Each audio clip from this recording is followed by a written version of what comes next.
Hello everyone, this is part 2 of our building disaster here we have in Belize that is getting straightened out. You might wonder why I'm sitting here beside a water meter. I thought, like most people think, it was important for our guys to have water and for our house to have water when we're building. So let me show you what I have done. And before I forget, this video is sponsored by Flip Flop Shops in Stuart, Florida. So if you need some flip-flops or a cooler or anything cool, this is the place to go in Stuart, Florida. Just Google it, Flip Flop Shops, and that'll give you the information on how to reach Kaylee, her phone number, her Facebook page, and she will hook you up. So what I decided to do was dig a trench from the city water here all the way down here, which is about 80 feet, I'm assuming. And we're walking.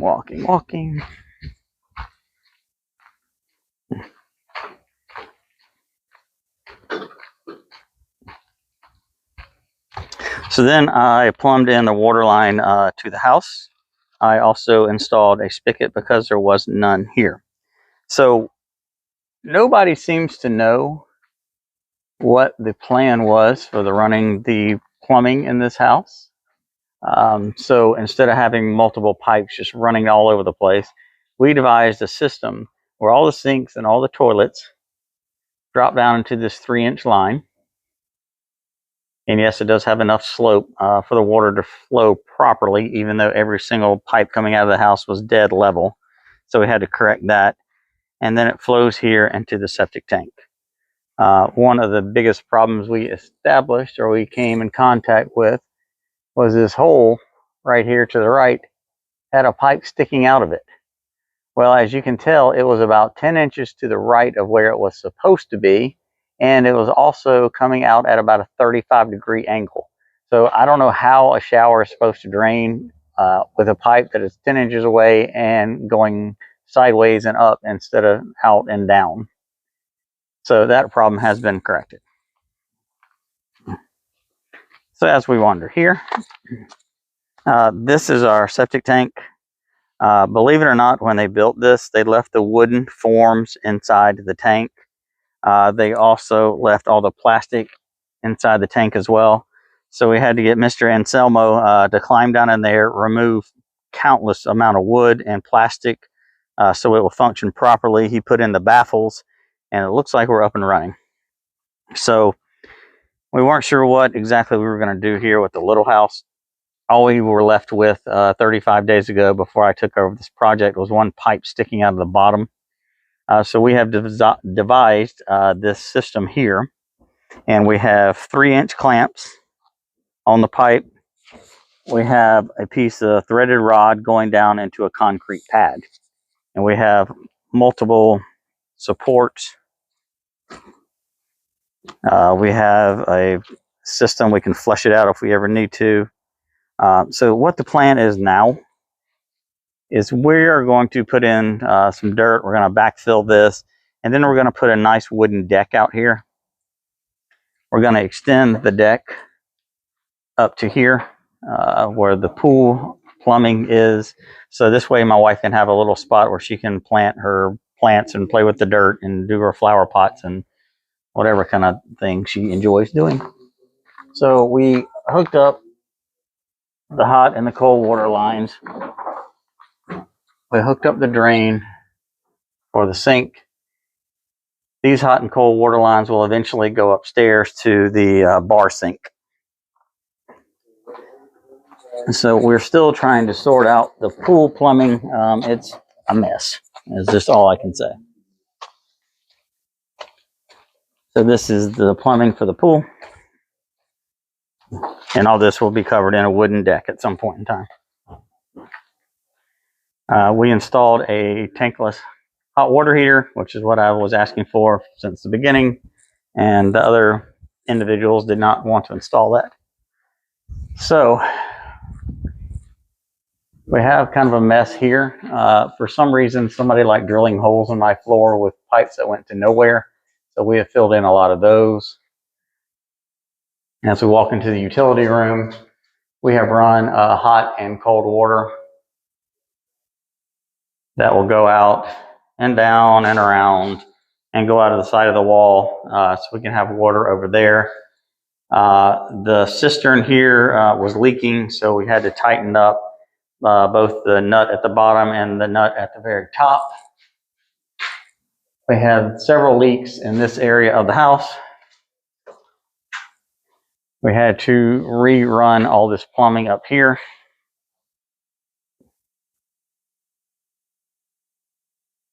So most of this plumbing was actually okay until we reach right in this area where it appears as though somebody may have sabotaged us. So once we turned on the electricity and turned on the water, we had a huge waterfall coming out of here, and we will talk about that in a moment. So if you need air conditioning here in Belize, here's the website. Book it. Get it done, guys. All right, let's walk upstairs. All right, welcome back, guys. As we walk into the kitchen, we'll discuss that in a minute. So let's go into the master bedroom. And like I said in the prior video, you might wonder why we had to cut a hole in a brand new wall.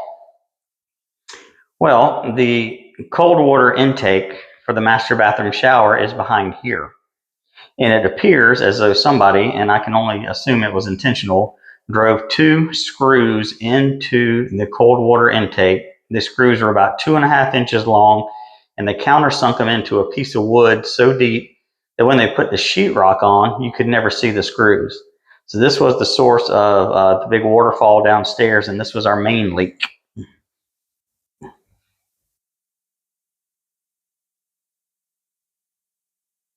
So as we walk in the master bathroom, we hooked the toilet up, which was somewhat eventful, but it wasn't terrible. The sink here was so loose that if you moved it, it would wiggle back and forth by a good 6 inches. When we get to the valves, some of these were not glued in. They were just pushed in by hand. The other valves were just lying on the bottom of the cabinets. And that applies throughout the whole house. So it's just lazy work. So this has been a disaster. So when the guys installed the shower, instead of drilling from the back of the tile, they drilled through the front. These are actually holes, and that's just mess in the tile that are going to have to be regrouted or fixed in some way, shape, or form. And when they screwed in the shower head with this piece, which goes right here, they cranked on it with some kind of pipe wrench or channel locks or something. And due to that much pressure, this is the rest of the fitting. They actually broke this in half. Just poor workmanship. And it frustrates me to no end that somebody would do anything like that. There's no excuse for that. So this was the shower head. As you can see, it's damaged right here. This will be thrown away and I'll have to buy a new shower head. So as we move into the kitchen, that's where the microwave will go. This sink was quite a disaster. The base of the sink right here was never installed. It was just kind of lying here. So we did take care of that. So this is one of those fancy Amazon sinks where you run your hand in front of the sensor and it turns on and off. So we've been trying to sort that part out. What we found, you can't really see it, but there's a box up there that has an arrow on it that says up. Well, that was installed upside down. So up does not mean upside down. Up means it points up towards the ceiling. So we got that sorted out.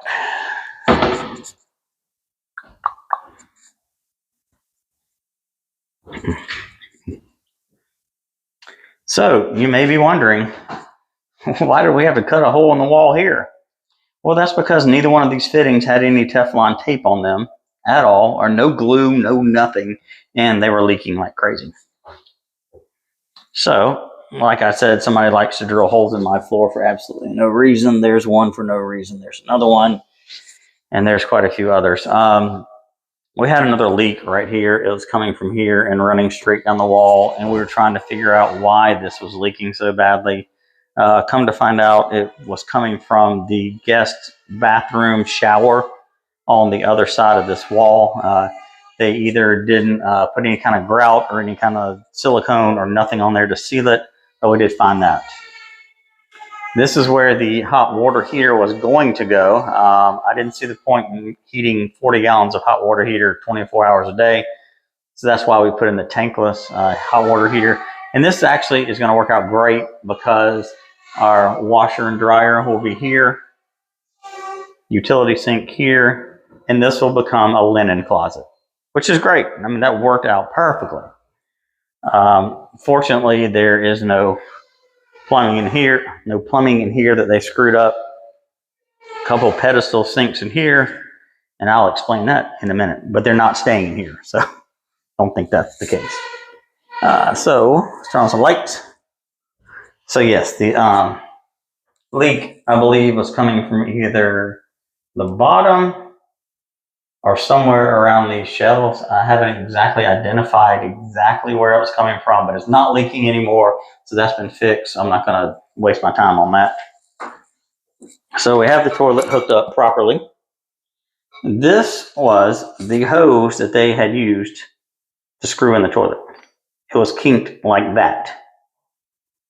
So obviously water's not going to flow through there. So that has been replaced. So you may be wondering, why do we have a giant hole in the wall here? This hot water valve actually was sticking out right here, and it was coming out about a 30-degree angle. So when the pedestal sink went over this valve was hanging out over here. This valve for the cold water was over a little bit, but it was still on the outside of the pedestal like this. And this valve was so close to the pedestal sink, and you could not even turn it. So you couldn't turn the water on or off. So we've had to redo all of this. This pipe goes into a P-trap, and the tail piece for the sink was nowhere even close to being this size. So they just had a pipe, I would say 3/4 of an inch, just kind of sitting in here. Not sealed, not attached, any way, shape, or form. For some reason, these guys decided to cut some 2x4s and screw them into the wall to hold the sink up instead of doing it properly. So we had to buy a larger pedestal to make everything fit. So if anybody wants to buy a pedestal sink, let me know. I'll give you a deal. I think that's pretty much all the plumbing nightmares that we have discovered so far. I'm sure there will be many more creeping up on us when I least expect. All right, so what are our next plans? I'm going to call a civil engineer. He's going to come here and inspect the entire structure. We are going to have to redo our ceilings because they are done horribly. I don't think they put any compound on them. They didn't sand them. They threw some primer up there and that was it. We're going to have to sand all the concrete walls because they are extremely rough. Terrible, terrible finish. We're going to have to resand the entire floors of the whole place because the varnish work they did was absolutely horrific. The final coat is just terrible. That's kind of where we're at now. I've got a good crew. There are some great contractors here in Belize that have actually taken pity on me, and they're going to help me get through this somehow or another. But anyway, thanks again for watching. Thanks a lot for Flip Flop Shops and Stuart for sponsoring the video. Maybe I can get Kaylee to send me a pair of flip-flops down here to Belize. That'd be nice. But anyway, guys, thanks for watching. I'm sorry to post 2 really long videos in a row, but you know, at least I broke it up. I don't have the attention span to watch a 30-minute YouTube video. So anyhow, hope you guys have a great day. Let me go just find out what crashed in the background. Bye.